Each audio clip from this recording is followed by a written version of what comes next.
Small towns don't usually make national headlines. But Briar Ridge, Georgia, did.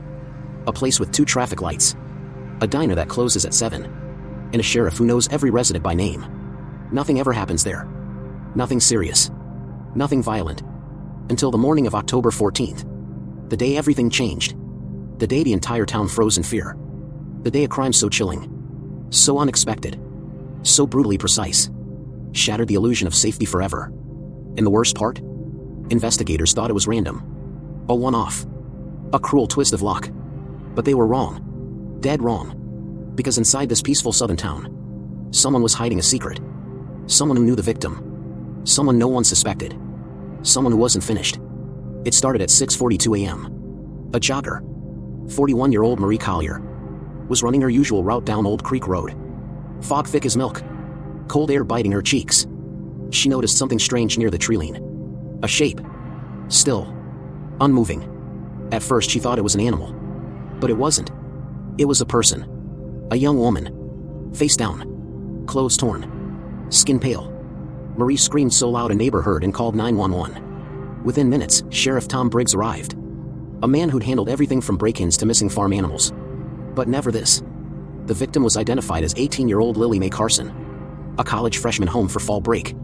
Her wrists were bruised. Her hair was tangled. Her phone was missing. But here's what chilled everyone. There were no footprints around her. No tire tracks. No sign of a struggle. It looked like she had simply appeared. Placed. Dumped. Staged. Briggs whispered the words no one wanted to hear. This wasn't an accident. By noon, investigators swarmed the area. State Patrol. Forensics. Drones overhead. The working theory? Random act of violence. A predator passing through. Someone who didn't belong in town. Statistically, it made sense. Small towns rarely have organized crime. Serial offenders almost always travel. Everyone was alert. Everyone was scared. But everyone believed this was outside evil. A stranger. Someone who came in. Did the unthinkable. And vanished. But one small detail ruined that theory completely. Lily Mae's autopsy revealed something chilling. She'd been killed somewhere else. Hours before she was found. And whoever moved her knew the town's patterns. The dirt roads. The blind spots in traffic. This wasn't random. It was intentional. Personal. And the killer knew Briar Ridge better than anyone. Detective Maya Hawkins from the Georgia Bureau of Investigation arrived that evening. Sharp. Focused. Zero patience for small-town niceties. In her words, someone here knows something. The first person she interviewed? Jessica Lorne, Lily Mae's best friend since kindergarten. Jessica trembled as she talked. Dark circles under her eyes. Voice cracking every few seconds. She texted me last night, she said. Around midnight. What did she say? Jessica swallowed hard. She said she needed to talk. Something was wrong. What? She didn't say. But she said, if anything happens to me, show them the folder. Detective Hawkins froze. Folder? What folder? Jessica pointed to her bag. A plain brown envelope. Labeled only with Lily's handwriting. Keep safe. Do not open. Inside? Printouts. Screenshots. Receipts. Bank statements. All tied to one name. Pastor William Hargrove. The town's beloved spiritual leader. A man adored by everyone. A man no one thought capable of anything dark. Suddenly, the case wasn't about a random attacker. It was about secrets. Hidden relationships. Money. Power. And someone far too close to home. Pastor Hargrove wasn't just any pastor. He was the heart of Briar Ridge. The man who visited the sick. Organized food drives. Helped families in crisis. But Lily's folder told a different story. Late-night messages. Weirdly affectionate. Borderline inappropriate. Cash withdrawals from church funds. Deposits into an account in Lily Mae's name. Hotel receipts. Surveillance photos of them together. Just the two of them alone in his car after church rehearsals. It didn't prove anything criminal yet. But it proved something else. He lied. All I ever did was help that girl, he insisted when questioned. Detective Hawkins watched him closely. Why didn't you mention the private meetings? They were harmless. She was struggling emotionally. I counseled her. What about the money? A scholarship. Anonymous. What about the hotel? A pause. Too long. Coincidence, he said. But his eyes said something else. Fear. Rumors exploded. Half the town defended him. Half the town was ready to riot. Church members cried on the courthouse steps. Parents kept their kids inside. Every business locked their doors early. Everyone whispered the same thing. If Pastor Hargrove did this, what else is he capable of? But then the story took a sharp turn. Because while investigators dug deeper into the pastor, a new witness came forward. Someone unexpected. Someone who changed the entire case. Lily Mae's older brother, Caleb Carson, walked into the sheriff's office at 11 p.m. Eyes red. Hands shaking. "I know something," he said. Detective Hawkins leaned in. "What is it, Caleb?" He hesitated. Lily wasn't scared of the pastor. Not really. But she had evidence against him, Hawkins said. Because she thought he was covering for someone. Covering who? Caleb looked down. "Me." Silence. "You?" Hawkins repeated. Caleb nodded slowly. "I got into some trouble. The kind that follows you."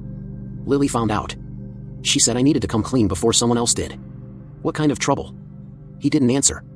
"Caleb. What kind of trouble?" He clenched his jaw. "People who don't forgive debts." Detective Hawkins felt her heart sink. "Did they hurt Lily?" "No," he snapped. "They wouldn't touch her. They didn't even know who she was." "Then why did she hide evidence on the pastor?" "Because she thought he knew something about them. Or about me." "I don't know."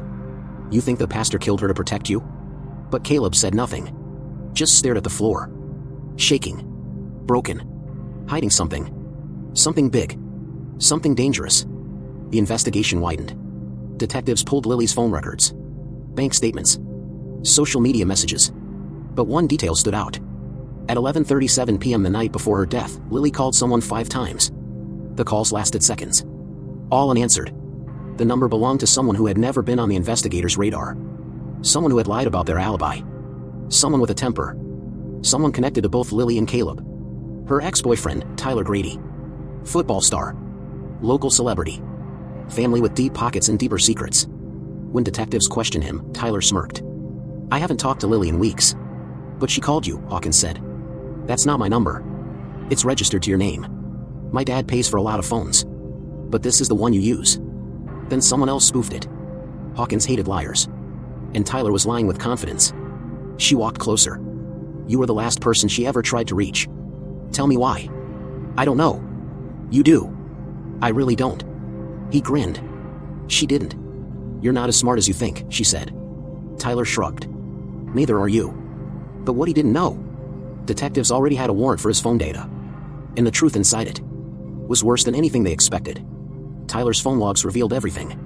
His location. His messages. His searches. And one text thread stood out.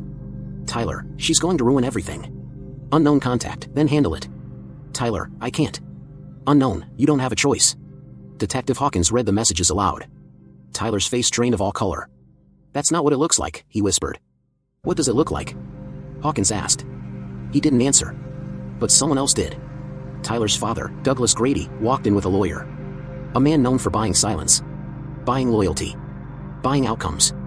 "This interview is over," the lawyer said. But it wasn't. Not really. Because the deeper investigators dug, the more they found out what Tyler had to hide. He wasn't the killer. But he knew who was. And he was terrified of them. Briar Ridge is tiny. But it has one thing that surprised investigators. Surveillance cameras. Gas stations. Storefronts. Church entrances. Even the old library. Detectives pulled every feed. But something strange happened. The footage from 10 p.m. to 2 a.m., the exact window of Lily's disappearance, was missing from 3 locations. All corrupted. All wiped clean. Not random. Purposeful. Someone erased them. Someone who knew the system. Knew the blind spots. Knew exactly what they were doing. This wasn't a panicked killer. This was a calculated one. Someone who planned ahead. Someone with technical knowledge. Someone like Marcus Hale, the town's IT technician. Marcus Hale lived alone. Worked late nights. Fixed computers, cameras, phones. Everyone trusted him. Too much. Detectives visited him the next morning. He opened the door slowly. Sweating. "Marcus," Hawkins said. "We need to talk about the missing footage." His eyes flickered. "What footage?" "You know exactly what I'm talking about." He swallowed hard. "I didn't delete anything. Someone used your credentials." "That's impossible." "Is it?" Marcus shook his head frantically. "I swear, I didn't do anything. Someone hacked me." "Someone? Who?" He paused. Fear spreading across his face. "I can't say." "Why not?" "They'll kill me." "Marcus." "Who?" He looked at the window. At the trees. At the quiet street. "They're watching," he whispered. "Who is watching?" Marcus backed away. "You shouldn't have come here." Then he slammed the door. Detective Hawkins exhaled slowly. Marcus knew something. Something huge. Something deadly. And he wasn't the only one who knew the truth. At 4:13 p.m., the sheriff received an anonymous tip. A man had been acting strange near the woods where Lily was found. Car parked illegally. Windows tinted. Nervous demeanor. Name? David Mercer. He didn't live in town. Didn't have family there. Didn't have a job there. He had no reason to be in Briar Ridge. But he was. Detective Hawkins ran his name. Nothing came up. No criminal record. No employment history. No digital trail. Almost like he didn't exist. And then she noticed it. His photo. He looked familiar. Too familiar. Not because she knew him, but because he looked almost identical to someone still alive. Caleb Carson. Lily's brother. Same face. Same jaw. Same eyes. A twin? A relative? Or something far stranger? Detective Hawkins' heart raced. This wasn't just a crime. This was a secret. A hidden connection. A truth the entire town didn't know existed. And the Carson family had lied about something big. Hawkins drove straight to the Carsons' home. Caleb answered, stunned. "What's going on?" Hawkins held up her phone. "Who is this man?" Caleb froze. Went pale. Looked like he might pass out. "Caleb," she said firmly. "Tell me." He shook his head. No. No, he shouldn't be here." "Who is he?" Caleb whispered, barely audible. "My brother." "But you are Lily's brother." "I'm not talking about me." "Then who?" Caleb clenched his fists. "David Mercer is Lily's real brother." "What?" Caleb backed away, voice breaking. "Lily isn't my sister. Not by blood. My parents adopted her. But she didn't know the truth until a few months ago." "Why hide that?" "Because of him." "David?" Caleb nodded. "Her biological brother. He's dangerous." "And he came here?" Caleb nodded again, tears spilling. "He said Lily knew something she shouldn't have known. He said she found out the truth about our birth parents. Something about a file.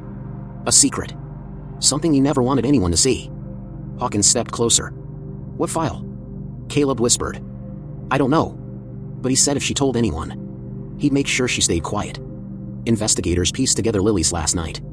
10:12 p.m., she leaves the house. 10:27 p.m., she walks toward town. 10:49 p.m., she meets someone at the old bridge. 11:05 p.m., she runs. 11:16 p.m., she calls Tyler 5 times. 11:27 p.m., she tries calling the pastor. 11:34 p.m., she receives one call. 11:36 p.m., she disappears. The last call? The one she answered? Was from a burner phone. Registered under the name. Not applicable.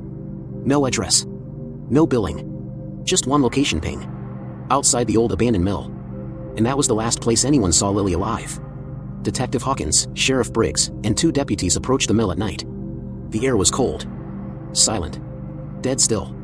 Inside, they found footprints. A torn piece of Lily's jacket. And a row of old lockers. One locker was slightly open. Inside it was a box. Inside the box was a flash drive. They plugged it in. And what popped up made everyone's stomach drop. Videos. Dozens of them. Of children. Teens. Young adults.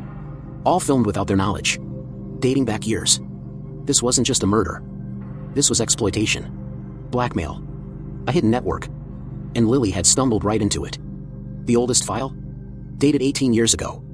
Labeled Mercer, Subject 02. The newest file? Dated the night Lily went missing. Labeled Carson, Subject 51. Sheriff Briggs whispered. "Oh God, Subject 51 is Lily." Detective Hawkins stared at the screen. Her jaw tight. Her heart pounding. "Whoever made these videos," she said slowly, "is the real killer." As detectives searched the mill, a phone buzzed inside one of the lockers. A burner phone. A message appeared on the screen. "You're too late." Detective Hawkins exhaled sharply. Because she recognized the number. It matched the phone that called Lily in her final minutes. And then, a floorboard creaked above them. Footsteps. Someone else was inside the mill. Watching. Listening. Waiting. Detective Hawkins raised her gun. But the lights cut out. Instantly. Pitch black.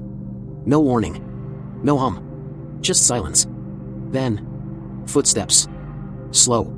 Deliberate. Above them. "GBI," she shouted. Show yourself. No answer. Just breathing. Someone who had planned this moment.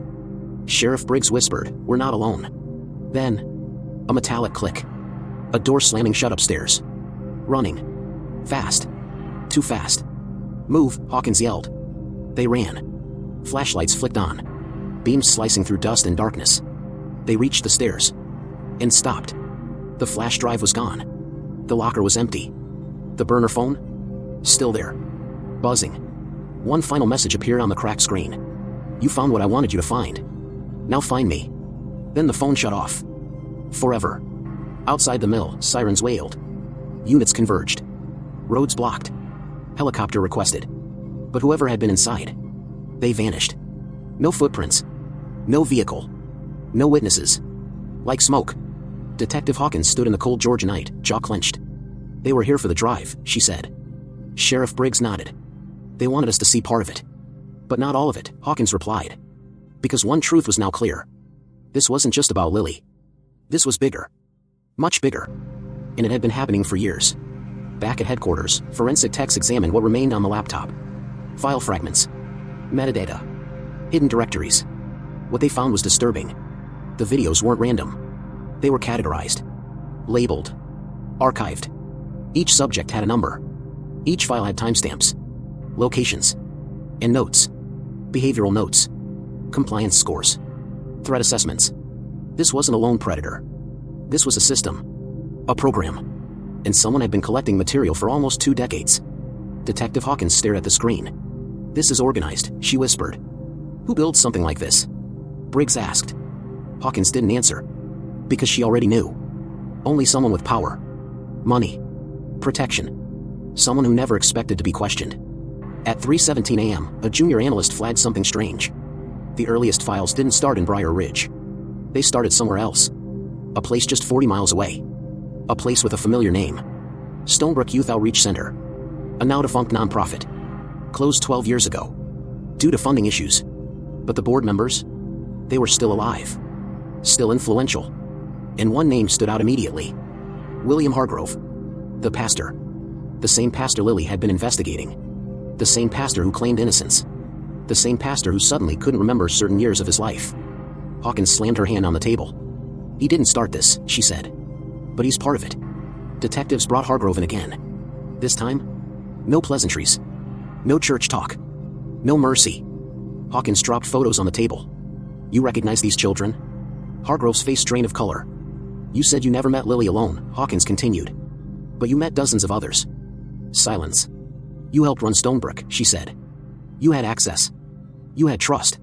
You had cover." Hargrove whispered, "I tried to leave." "When?" "Years ago." "Why didn't you?" His voice cracked. "Because once you're in, they don't let you out." "Who is they?" Hawkins snapped. Hargrove looked up and said the words that shattered the case. "You're looking for a killer. But this isn't about murder." "Then what is it?" "It's about silence." According to Hargrove, Lily wasn't targeted at first. She wasn't a victim. She was a threat. She found old adoption records. Medical files. DNA documents. She realized something was wrong. That children from Stonebrook weren't just placed with families. Some were sold. Some disappeared. Some were raised close. Kept monitored. Used later. For what? Hawkins asked. Hargrove swallowed. Blackmail. Control. Leverage. The room went cold. "You're saying Lily discovered a trafficking network," Hawkins said. "Yes. And she threatened to expose it." "She didn't threaten," Hargrove whispered. "She did expose it." He explained everything. Lily copied files. Saved them. Distributed pieces to different people. Insurance. Dead man's switch. If she disappeared, everything would come out. Someone panicked. Someone powerful. Someone who decided the risk was too great. But here's the twist. Hargrove swore he didn't kill her. And the evidence supported that. So who did? Detective Hawkins returned to the one name that kept resurfacing. David Mercer. The biological brother. The ghost. The man with no digital footprint. GBI finally found him. Not in Georgia. Not even in the US. He was using military-grade encryption. Fake identities. Multiple passports. This wasn't a drifter. This was a professional. And then, they found his real job history. Former private contractor. Cyber intelligence. Surveillance operations. Black site experience. He didn't just understand systems. He built them. David Mercer wasn't protecting the network. He was the network. At 6:09 a.m., forensic analysts cracked the burner phone encryption. One recovered voice memo. Recorded minutes after Lily died. David's voice. Calm. Controlled. Emotionless. She wasn't supposed to push it this far, he said.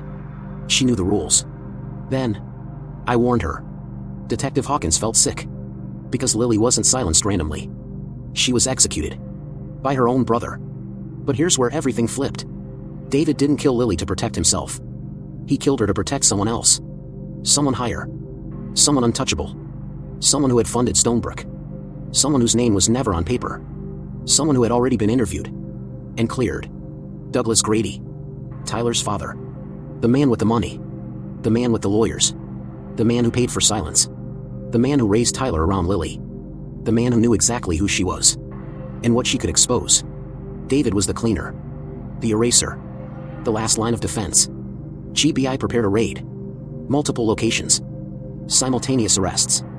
They moved fast. Too fast. But not fast enough. Because Douglas Grady vanished. Private jet. Unregistered airstrip. Out of the country. Gone. And David? He sent one final message. Directly to Detective Hawkins. You were never meant to win. This story doesn't end here. Then his signal disappeared. Again. Briar Ridge woke up to chaos. News vans. Federal agents. Church closed indefinitely. Stonebrook reopened as a crime scene. Families learned the truth. Adopted children questioned everything. Parents cried. Some ran. Some denied. Some knew. Tyler Grady was arrested. Accessory. Obstruction. Conspiracy. But he wasn't the monster. He was raised by one. And Lily? Her name finally made sense. She wasn't just a victim. She was a whistleblower. A hero. Weeks later, Detective Hawkins received a package. No return address. Inside? A flash drive. A note. 3 words handwritten. She finished it. On the drive. Everything Lily had hidden. Names. Accounts. Videos. Politicians. Judges. Nonprofits. A national network. This wasn't small-town evil. This was everywhere. And Lily knew. Which meant one terrifying thing. David didn't stop her in time. The final file autoplayed. Lily's face filled the screen. Bruised. Terrified. But determined. If you're watching this, she said. Then I didn't make it. She took a breath. They think they won. She smiled faintly. But they're wrong. The video cut to black. White text appeared. If this file is released, no one is safe. This case is not over. Some names remain hidden. Some suspects were never caught. And one message was sent from David Mercer's account 2 days ago. It contained only one sentence. You're still watching the wrong ending.